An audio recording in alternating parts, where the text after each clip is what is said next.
So I was talking with a friend this week about how with David and Bathsheba, his son died, and it kind of relates to what we're talking about here, because in Deuteronomy 24:16 it says, "Fathers shall not be put to death because of their children, nor shall children be put to death because of their fathers." So how does that passage work with those type of situations? Yeah, that's tough, and obviously that's something that followers of the Bible have thought about for thousands of years.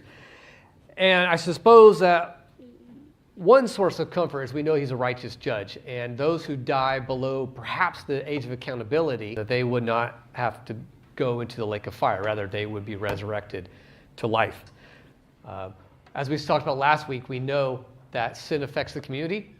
God said last week that your children are going to suffer for your faithlessness because they will be shepherds in the wilderness for 40 years.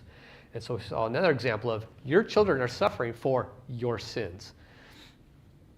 You know, for all those families where a mom or a dad commits adultery, and the chaos that comes into their family that affects the children, there is just natural consequences for sin. But you gave an example where God just took David's son's life. And I guess that would be my answer, is knowing that God determines the beginning of days and end of days for everyone. Why is it we're satisfied with 100 years of age? Why is that okay? It shouldn't be, right? I mean, it still is death. Death is death, no matter how long or how short. And so we know that he will be a righteous judge at the resurrection, and those perhaps that die before the age of accountability are going to be okay.